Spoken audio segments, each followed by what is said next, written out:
Segala puji dan syukur saya mengundang sama-sama berdiri hanya bagi nama Tuhan. Engkaulah Allah kami yang hidup, Allah Immanuel yang menyertai kami senantiasa. Kami mengucap syukur untuk hari-hari yang sudah kami lewati bersama dengan Tuhan. Kami mengucap syukur untuk kasih setia Tuhan. Kami mengucap syukur untuk berkat-berkat Tuhan. Kami mengucap syukur untuk kesehatan, kekuatan, penyertaan, pemeliharaan Tuhan yang begitu sempurna di dalam hidup kami ya Tuhan.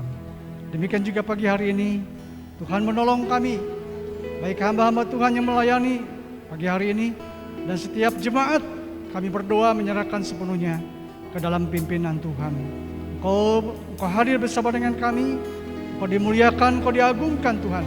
Bahwasanya kasih setiamu untuk selama-lamanya Tuhan.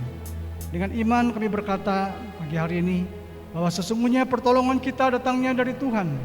Dialah yang menjadikan langit, bumi serta segala isinya. Allah yang setia yang tidak pernah meninggalkan perbuatan tangannya. Turunlah atas kita sekalian kiranya kasih karunia dari Allah Bapa, dari Tuhan kita Yesus Kristus menyertai dan memberkati saudara sekalian dalam ibadah pada pagi hari ini. Yang siap diberkati Tuhan kita bersama-sama. Amin. Beri kemuliaan yang paling meriah bagi Tuhan. Bahwasanya untuk selama-lamanya kasih setianya. Amin. Haleluya.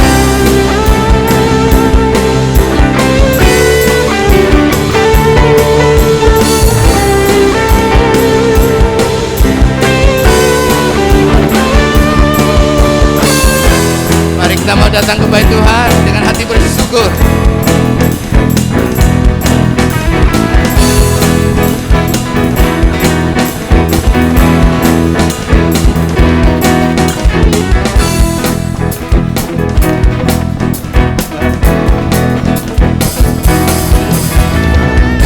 Datanglah ke bait-Nya dengan hati bersyukur, ke dalam pelataran-Nya dengan hati bersuka cita dan lihatlah betapa baiknya baginya berlindung padanya.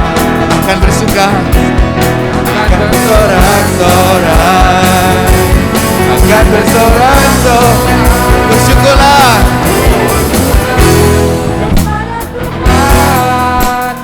sebab Ia baik, bahwasanya untuk selamanya kasih setianya. Bersyukurlah kepada Tuhan sebab Ia baik, bahwasanya untuk selamanya kasih setianya. Mari kita mau datang dengan hati bersyukur. Haleluya.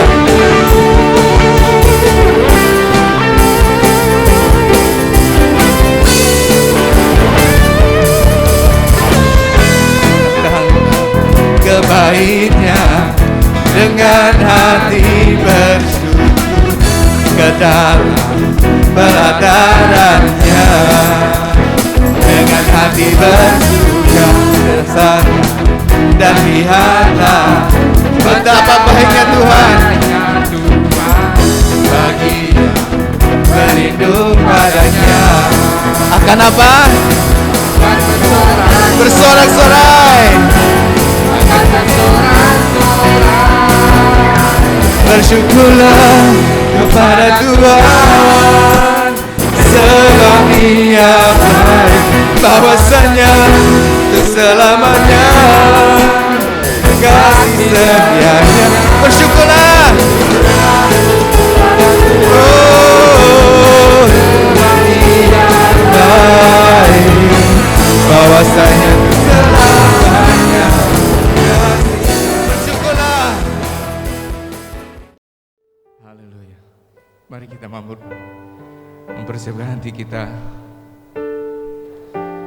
masuk hadirat Tuhan. Rasakan kuasa kasih Tuhan. Pujian ini menjadi doa setiap pribadi, setiap jemaat yang hadir pagi ini. Biar manis kau dengar Tuhan. Haleluya.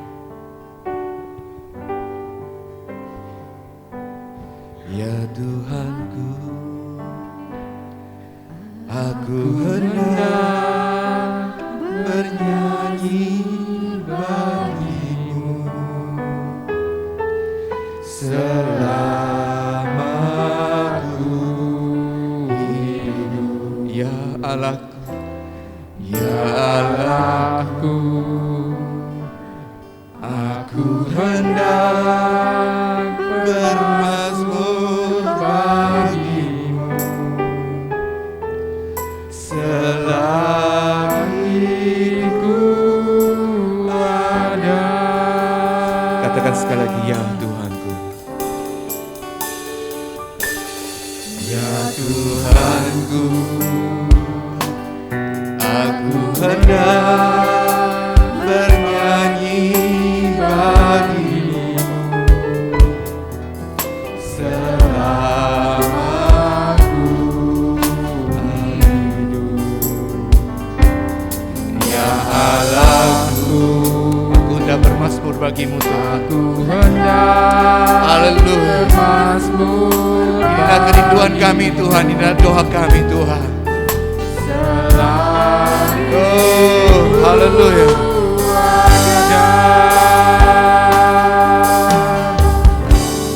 Inilah yang ku renungkan setiap waktu. Nyanyian pujian dan pengagungan kepadamu. Mari kita sembah Tuhan. Biarlah manis kau dengar Tuhan, manis kau dengar Tuhan, dan hatiku bersuka karenamu.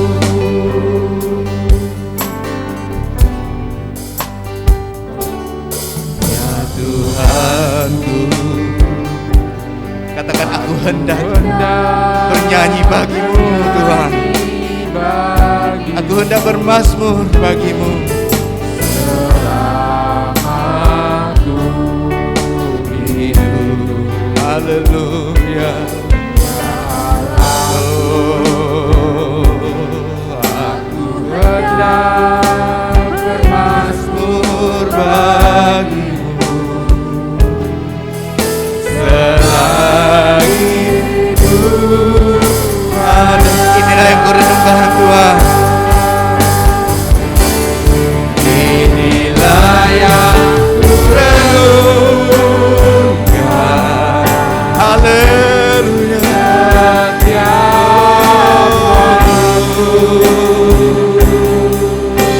Terima kasih Tuhan. Semua kebaikan-Mu, penyertaan-Mu, kuasa-Mu yang luar biasa Tuhan.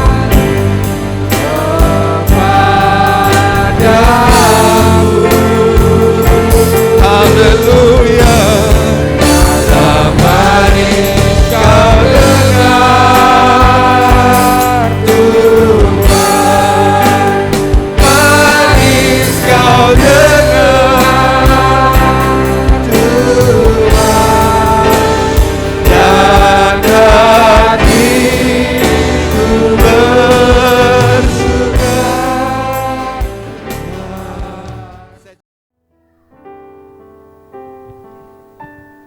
Aku mengasihi. Semua katakan, Kau Yesus, dengan segenap jiwaku, segenap hatiku. Aku mengasihi Engkau Yesus dengan segenap jiwaku. Boleh angkat tangan kita, katakan kepada Tuhan. Ku mengasihi Engkau Yesus dengan segenap hatiku. Aku mengasihi Engkau Yesus dengan segenap jiwaku. Ku renungkan firman-Mu siang dan malam, ku pegang perintah-Mu dan ku lakukan. Engkau tahu Tuhan, ya Tuhan, tujuan hidupku hanyalah untuk menyenangkan hati-Mu. Aku mengasihi. Inilah kerinduan, inilah suara dari lubuk hati kami. Tuhan kami yang baik, Yesus yang baik. Sesembahan kami, sanjungan kami. Karena kami tahu sesungguhnya Engkaulah yang mengasihi kami dengan segenap hidup, segala sesuatu Kau serahkan untuk keselamatan kami. Dan seperti yang Kau menyatakan kepada kami, setiap orang yang menyatakan berkenan dan menyatakan menyenangkan hati Bapa, menyenangkan hati Tuhan, yaitu dengan mendengarkan, merenungkan dan melakukan setiap dan segala firman daripada Engkau Tuhan. Maka pagi hari Tuhan, dengan pertolongan-Mu Tuhan, kami akan belajar, merenungkan, dan kami mau mohon kekuatan supaya kami boleh melakukan setiap firman yang akan kami wartakan, kami perdengarkan. Kiranya Engkau memberkati kami semua. Roh Kudus menolong setiap pribadi dan bicara supaya firman-Mu menjadi berkat buat kami semua Tuhan. Demikian Tuhan, doa kami, syukur kami kepadamu. Di dalam nama Tuhan Yesus, haleluya, semua katakan amin. Hari ini akan kita belajar firman Tuhan. Ini adalah ayat nas firman yang bulan lalu sebagai ayat firman penutup dari 1 Korintus pasal 15 ayat 22. Dikatakan demikian. Karena sama seperti semua orang mati dalam persekutuan dengan Adam, demikian pula semua orang akan dihidupkan kembali dalam persekutuan dengan Kristus. Ya, ini kita ulangi. Bulan lalu kita sudah belajar tentang apa artinya di mata Tuhan, apa itu mati. Ya, bukan yang bernafas, itu adalah hidup. Ya, mati. Perlu kita belajar tentang mati. Ya. Kenapa? Supaya kita setiap pribadi termasuk kita yang tadinya adalah orang mati dan sekarang sudah dihidupkan kembali. Demikian juga. Jadi kita mengucap syukur. Kalau enggak kita enggak tahu. Demikian juga buat orang yang belum kenal Tuhan. Perlu mereka tahu. Terutama kita yang mau menginjili. Supaya mereka juga tahu bahwa mereka kalau tidak kenal Tuhan Yesus, tidak bersekutu dengan Kristus, dia adalah orang mati. Nah, ini sebagai kesimpulan yang sudah lalu. Maka hari ini akan kita lanjutkan, ya.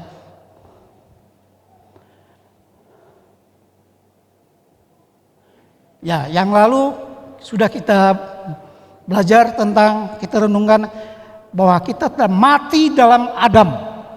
Karena Adam jatuh dalam dosa. Dan itu berdampak ya pada semua manusia, termasuk kita yang tadinya. Semua adalah mati. Ya, mati dalam Adam. Dan hari ini akan kita belajar yaitu hidup dalam Kristus. Akan kita belajar firman Tuhan yang terambil dari Injil Yohanes pasal 5 ayat 24 sampai 29, ayat per ayat akan kita renungkan, akan kita belajar. Ya.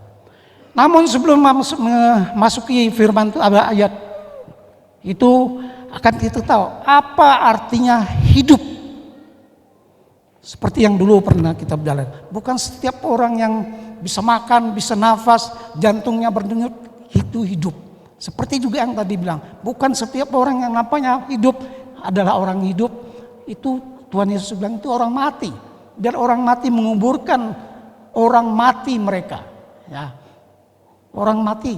Ya. Jadi hidup, apa artinya hidup? Ya. Mari kita belajar. Sebelum kita masuk firman, kita belajar tentang hidup. Hidup, kalau bahasa Inggrisnya life. Ya. Kalau dalam bahasa sehari-hari, termasuk bahasa Indonesia, hidup, ya, Inggrisnya life, itu ini sebenarnya kemiskinan bahasa. Ya. Dalam Alkitab, terutama Perjanjian Baru, ya, kita bisa belajar membaca beberapa kata hidup, ya, itu tentang beberapa level, ya, daripada hidup, ya, berapa dimensi hidup. Kita mulai dari yang paling bawah. Hidup, ada hidup dari tubuh, jiwa, roh. Tubuh, jiwa, roh. Karena manusia terdiri dari tubuh, jiwa, dan roh, ya.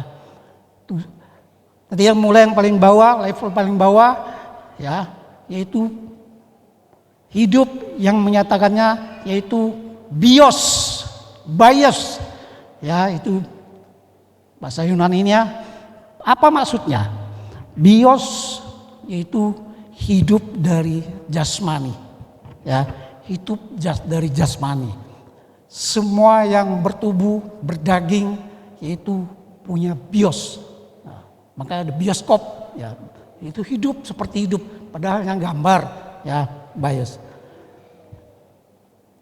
Sebagai contoh, misalnya apa supaya kita bisa membedakan? Saya ada beberapa ayat sebagai contoh, misalnya 2 Timotius pasal 2. Di Perjanjian Baru banyak sekali, terutama Rasul Yohanes banyak sekali menggunakan kata hidup yang artinya bukan ini. Nanti akan kita belajar, ya, akan kita teruskan. Bios, misalnya 2 Timotius pasal 2 ayat 4 mengatakan, seorang prajurit yang sedang berjuang untuk tidak memusingkan dirinya dengan soal-soal penghidupannya. Jadi bios tidak hanya menyangkut soal hidup jasmani. Kalau hidup jasmani, hidup daging, itu ada ajalnya, ada waktunya. Termasuk orang Kristen. Bios jasmaninya, tubuhnya akan mengalami kematian atau meninggal. Itu hewani, daging. Itu juga bios berarti adalah kehidupan, living, ya, seperti yang tadi, ya, penghidupannya. Tuhan Yesus mengatakan ada sebagian orang setelah mendengar firman tapi imannya tidak bisa bertumbuh. Ya, Lukas pasal 8:14 mengatakan karena mereka terhimpit oleh kekhawatiran dan kekayaan dan kenikmatan hidup. Itu life juga. Bios itu hidup yang bios, ya, yaitu terhimpit kekhawatiran, kekayaan, dan kenikmatan hidup. 1 Yohanes pasal 2 ayat 16 mengatakan sebab semua orang yang ada di dalam dunia yaitu keinginan daging dan keinginan mata, daging dan mata, serta keangkuhan hidup, bios, life juga. Ini yang level yang pertama. Kedua, B, life juga, ya, itu menyangkut mengatakan adalah nyawa atau jiwa, psisi, ya, ini Yunaninya yang saya ambil. Ya. Itu kalau bahasa Mandarin Xingming sama Shengming itu beda, ya. Nah, ini kita belum masuk Xingming, ya, nyawa atau jiwa.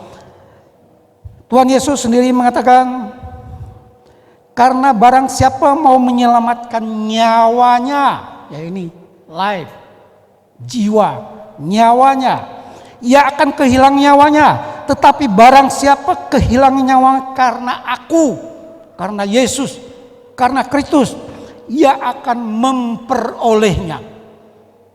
Yang takut, yang tidak percaya Tuhan, takut mati, justru mati, hilang nyawa dan jiwa. Hidup bios, hidup jasmani itu bisa setiap orang, termasuk orang Kristen. Tapi kalau jiwa atau nyawa jiwa ini tidak akan hilang. Ini akan menghadapi penghakiman jiwa. Ya, makanya kita mengatakan orang soal keselamatan, ya, menyelamatkan, memenangkan jiwa. Inilah. Ini tentang level hidup menyangkut nyawa, jiwa. Dan yang tujuan kita yang hari ini yang membicarakan yang dimaksudkan Tuhan yaitu hidup. Nah, ini A yang tertinggi, hidup roh. Zoe. Ya, Zoe. Ya, hidup ilahi, hidup yang daripada Allah. Ya. Hidup ilahi yang biasa juga dikatakan hidup yang kekal, ya, divine life. Kalau bahasa Mandarinnya ini beda ya, Ming sama Ming. Ini Sing Ming, nyawa, ya. Anjing juga punya nyawa loh, ya. Tapi kalau Seng Ming ini daripada Allah. Ya. Ini yang mau kita belajar. Ya. Ini Zoe di Perjanjian Lama ada lebih dari 100. Ya, paling banyak dipakai oleh Rasul Yohanes. Yang kita maksud hidup dalam Kristus ini Zoe. Ya. Manusia hidup oleh roh Allah. Ini waktu penciptaan Kejadian pasal 2 ayat 7. Ketika itulah Tuhan Allah membentuk manusia itu dari debu tanah dan menghembuskan nafas hidup ke dalam hidungnya. Demikianlah manusia itu menjadi makhluk yang hidup. Hidup di sini yaitu Zoe. Ya. Dan selanjutnya yang kita bicarakan yaitu hidup yang daripada Allah. Hidup ilahi, hidup yang diberikan oleh Allah. Nah, ini sekedar tentang hidup ya, supaya kita nggak kacau ya. Dan selanjutnya akan kita masuk firman Tuhan yaitu Injil Yohanes pasal 5 dari ayat 24 sampai 29. Ini tentang kesaksian Yesus tentang dirinya siapa, kuasanya, kedaulatannya itu apa, dan juga menyangkut hidup. Ya, mari kita saat ayat per ayat kita belajar, kita renungkan. Ayat 24. Aku berkata kepadamu, sesungguhnya barang siapa mendengarkan perkataanku dan percaya kepada dia ini yaitu Allah Bapa yang mengutus aku, ia akan mempunyai hidup Zoe yang kekal dan tidak turut dihukum. Sebab ia sudah pindah dari dalam maut ke dalam hidup. Bahasa Mandarinnya bagus sekali ini. Keluar dari maut, keluar dari kematian dan masuk ke kehidupan, yaitu pindah dari dalam maut ke dalam hidup. Baru-baru ini ada Pontianak ada terjadi suatu musibah yaitu kebakaran ya. Sungai Jawi atau Kota Baru ada hampir 10 ruko bakar. Ada 1 korban. Yang mati adalah seorang kakek yang belum terlalu tua, katanya umur 55 tahun. Menurut kisah, waktu itu cucunya anaknya sudah diselamatkan oleh orang, sudah selamat di luar. Kakek ini pun sudah di luar. Ya. Sudah di luar rumah. Tapi dia masuk lagi ke rumah itu. Waktu itu sudah diperingatkan, kamu jangan masuk, belum tentu bisa keluar. Ini posisi di luar dan dalam. Betul. Setelah masuk, dia katanya kotak uangnya itu ketinggalan. Dia masuk, bersikeras tetap masuk. Akhirnya betul, tidak keluar. Ya. Ini posisi lain, akibatnya jadi lain. Ya. Dia dari hidup masuk ke kematian. Setelah kebakaran, dia jasadnya baru ditemukan dekat pintu, belum sempat keluar. Jadi ini menyangkut posisi kita di mana menentukan. Ya. Orang yang mendengar perkataanku dan percaya kepada Allah Bapa, ia mempunyai hidup. Ya. Nah, ini dapat kita ambil suatu pelajaran bahwa hidup atau zoe itu berkaitan dengan iman percaya. Orang percaya atau tidak, ya, dia punya zoe atau tidak itu menyangkut iman percayanya. Ya, jadi hidup kekal kedua, hidup kekal orang percaya bukan setelah kematian. Banyak dari antara kita, termasuk saya sendiri dulu. Oh itu hidup kekal setelah kematian. Kalau sekarang kita sama-sama seperti semua orang dunia semua hidup mati juga. Hidup kekal bukan artinya begitu, ya. Jadi hidup kekal yang percaya mulai dari sekarang di dunia waktu kita terima Tuhan Yesus, Roh Kudus tinggal di dalam kita, ya. Jadi ini yang kedua. Dan di antara orang percaya dan orang tidak percaya terdapat batas hidup dan mati. Maksudnya apa? Yaitu menyangkut beda posisi, ya, beda status. Orang percaya, orang Kristen juga bisa berbuat salah. Bahkan kadang bisa berdosa, tapi dia tetap dibenarkan.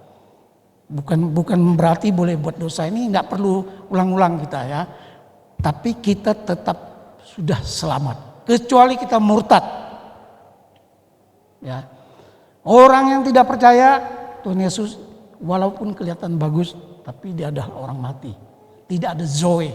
Ya. Oh ya, tentang roh dan jiwa saya pernah dengar suatu khotbah, itu suatu ilustrasi, ya. Bedanya roh dan jiwa itu apa sih?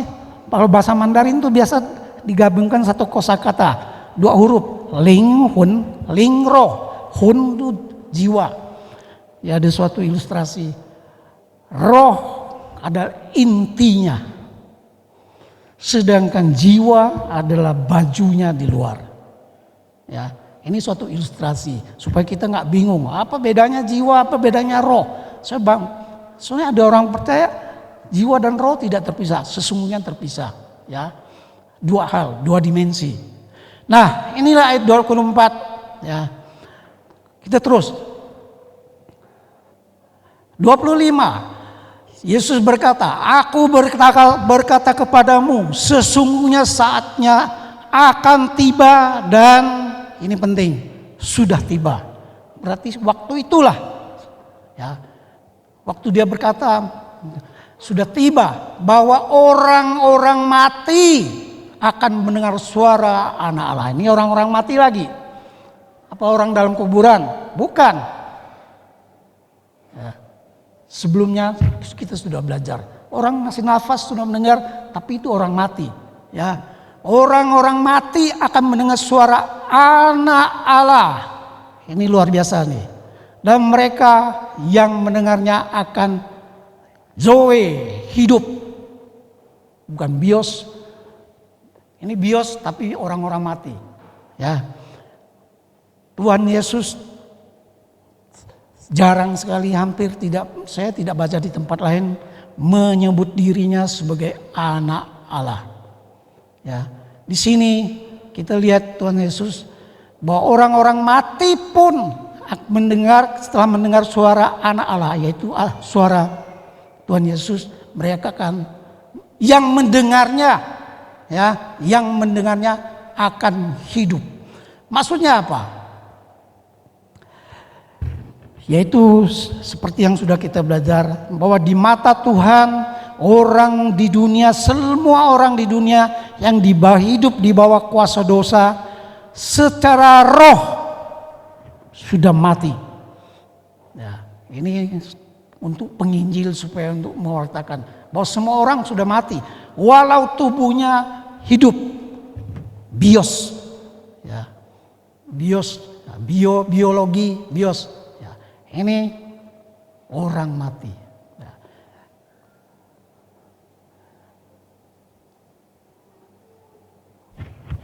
Di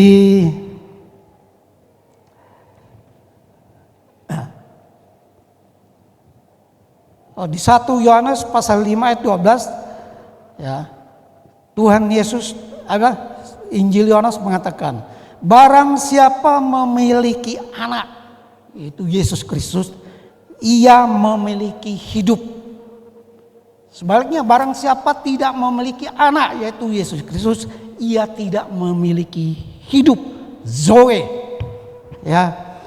Yohanes pasal 14 ayat 6 dikatakan, aku adalah, Yesus sendiri mengatakan, aku adalah jalan dan kebenaran dan Zoe, bukan kehidupan.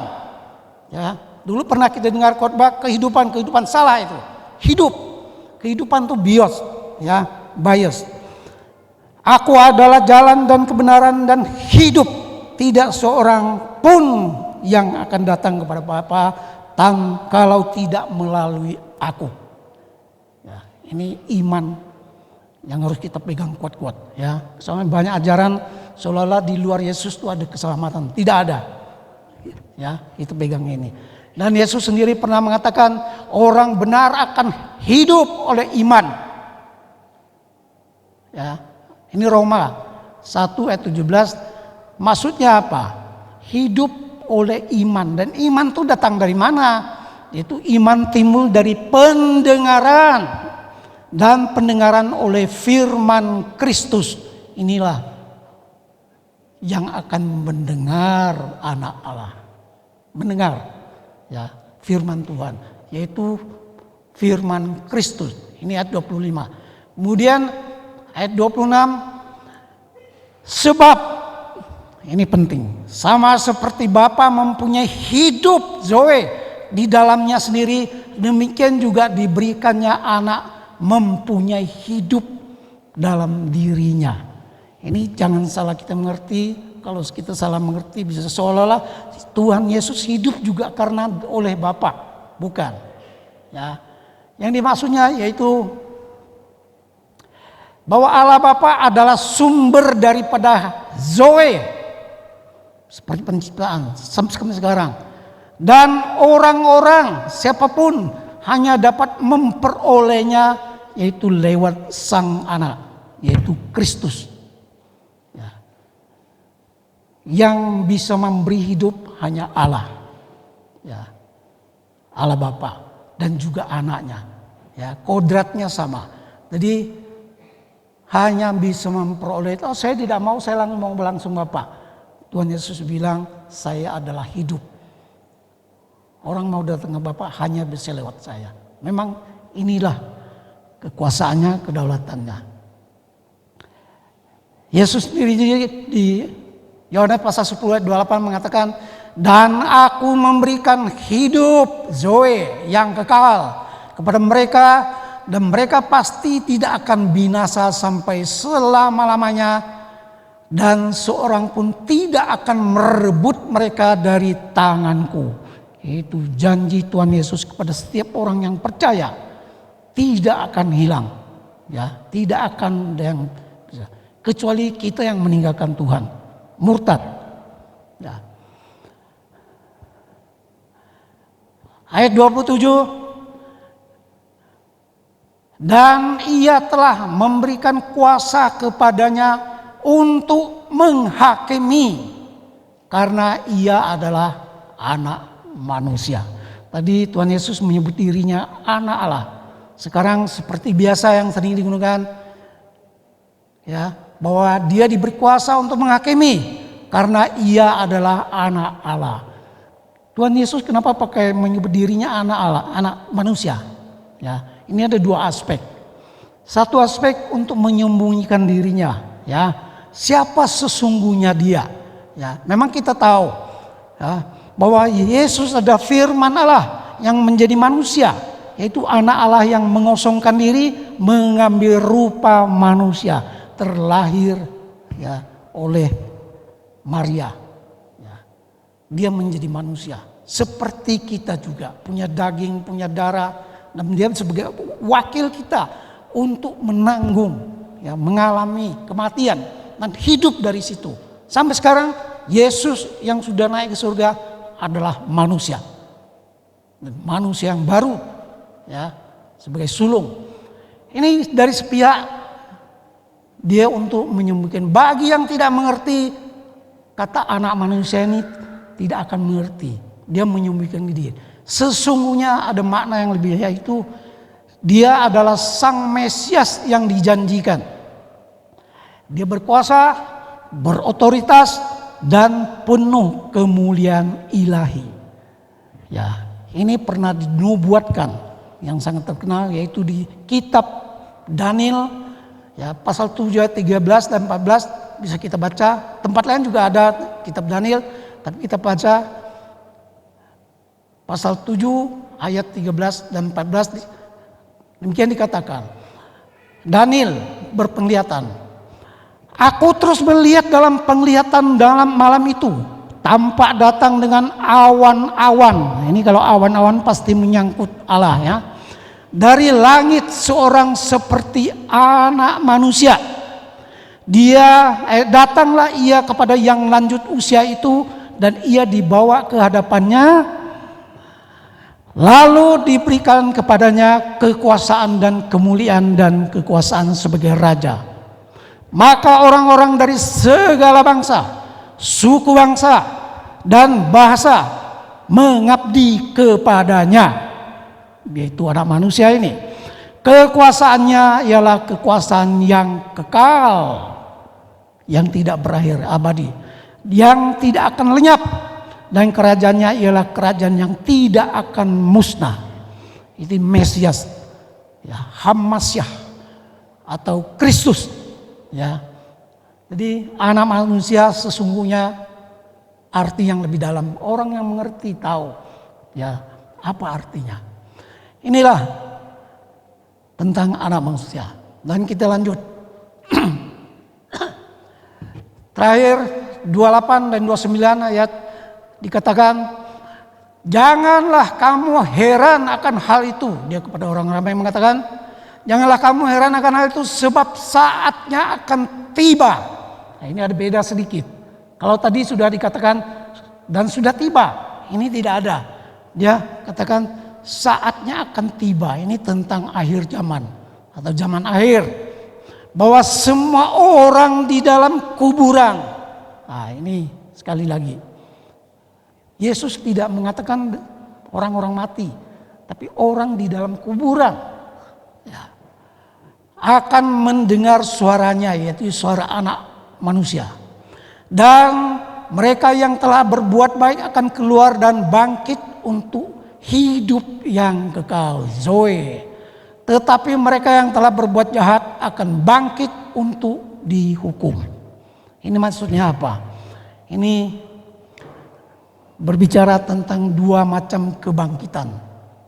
Ini tentang akhir zaman setelah Yesus datang kembali, ada kebangkitan, ya. Dan ini ada dua macam kebangkitan dan dua macam kesudahan, ya. Apakah orang percaya sama orang biasa yang tidak percaya bangkit bersama? Alkitab tidak mengatakan demikian, ya. Kebangkitan di situ ada sebut kebangkitan pertama, orang percaya dengan tubuh kemuliaan dan hidup kekal. Di Wahyu pasal 20 ayat yang ke-6 mengatakan, berbahagialah dan kuduslah ia yang mendapat bagian dalam kebangkitan pertama itu. Berarti ada kebangkitan yang bukan pertama. Itu mungkin 1000 tahun yang kemudian. Orang yang tidak percaya kan dibangkitkan, dihukum, ya. Kemudian orang yang tidak percaya dibangkitkan dan dihukum. Itu berbicara tentang kematian yang kedua, ya. Tidak ada jiwanya tetap menghadapi pengadilan, penghakiman, dan mengalami kemudian. Di Wahyu pasal 20 ayat 14 mengatakan, lalu maut dan kerajaan maut itu dilemparkan ke dalam lautan api, itulah kematian yang kedua. Apa itu? Lautan api. Demikianlah Yohanes pasal 5 ayat 24 sampai 29 sudah kita baca, dan apa yang tergantung di dalam kita belajar, kita renungkan. Jadi kedengaran banyak, mungkin kita sudah lupa, ya. Banyak sekali, banyak aspek, ya. Ada ayat, banyak ayat juga. Saya kira kita hanya cukup, ya. Ingat saja, ya, bahwa Tuhan Yesus mempunyai dua otoritas, yaitu otoritas ganda, ya. Dari tadi yang kita belajar itu, ya, kita boleh kerucutkan, ya. Dan kita pertama, sebagai anak Allah. Tuhan Yesus tadi bicara dia sebagai anak Allah, ya. Sebagai anak Allah, dia berotoritas memberikan hidup zoe bagi setiap orang yang beriman dalam Kristus. Seperti bapak-bapak, ibu-ibu seperti saya. Kita diberi hidup zoe. Yaitu apa? Dia membangkitkan dan menghidupkan kembali roh yang mati. Sebelum kita kenal Kristus, kita adalah orang mati. Ya, seperti yang sudah kita belajar, yang sudah-sudah. Tuhan Yesus bilang orang mati. Ya, mereka harus dengar firman Tuhan, firman Kristus. Orang mati, jadi dia menghidupkan. Sebelumnya kita ini, roh kita adalah mati, tidak berdaya, ya, tidak berdaya. Maka jiwa kita itu dikendalikan, ditaklukkan oleh kedagingan kita. Setiap orang yang kita pikirkan hanya dunia, daging, nikmat, tidak memulihkan Tuhan.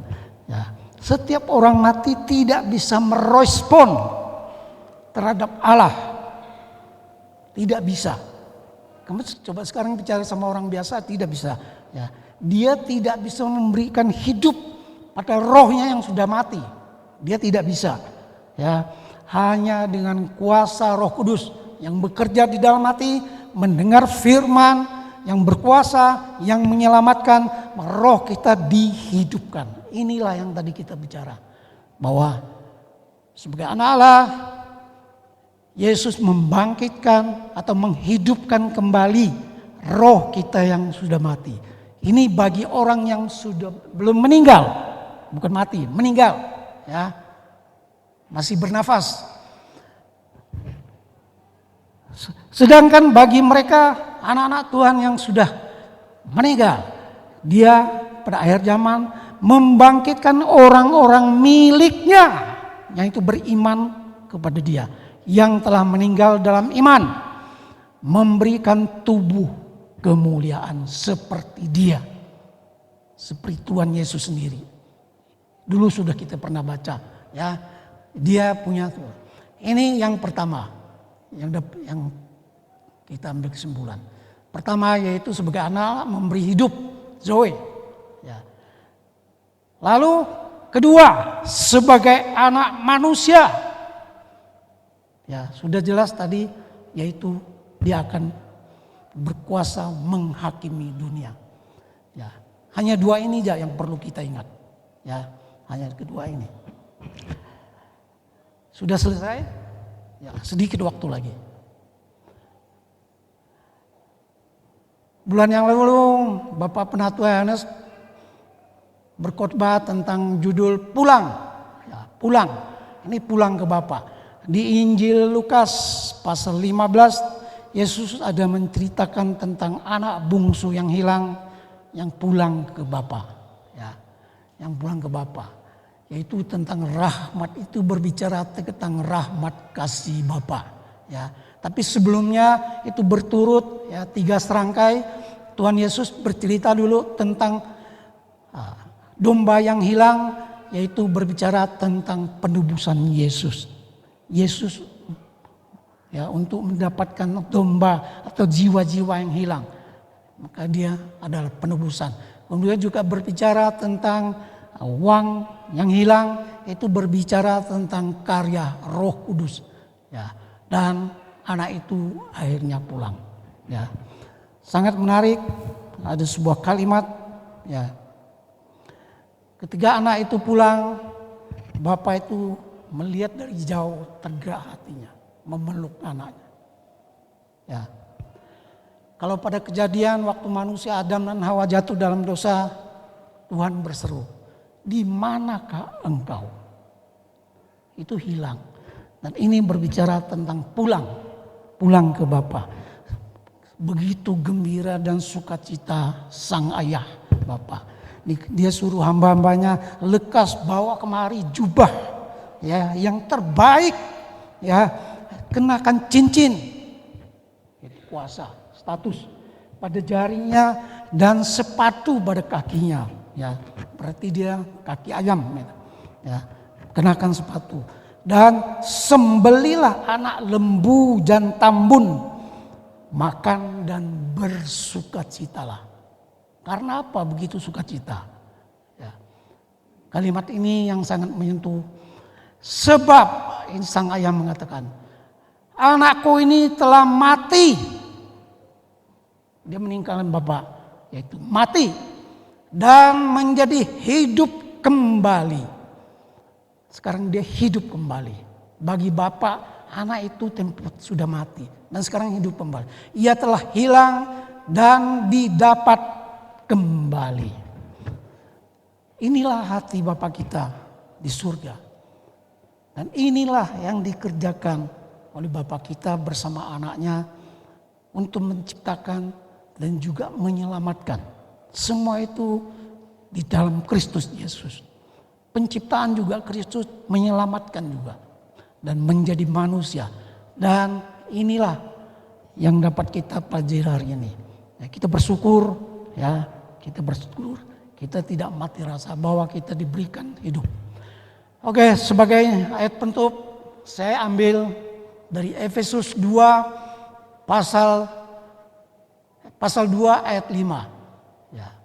Saya mengajak semua jemaat bangkit berdiri. Kita baca bersama ayat penutup ini, ya, dengan iman dan sikap doa. Efesus pasal 2 ayat 5, 3, 2. Allah telah menghidupkan kita bersama-sama dengan Kristus. Sekalipun kita telah mati oleh kesalahan-kesalahan kita, oleh kasih karunia kamu diselamatkan. Sekali lagi, oleh kasih karunia kamu diselamatkan. Mari kita, amin. Mari kita berdoa. Terima kasih Tuhan untuk kebenaran firman-Mu yang sekali lagi mengingatkan kami bahwa Engkaulah yang memberi kami hidup dan hidup yang kekal, Zoe, yang sesungguhnya kami sebelumnya tadinya adalah orang mati. Demikian juga masih banyak jiwa yang belum selamat Tuhan. Kiranya Engkau tetap bekerja melalui setiap pribadi anak-anak-Mu dan mewartakan firman-Mu supaya mereka boleh dihidupkan kembali dalam Kristus. Terima kasih sekali lagi. Kami ucap syukur.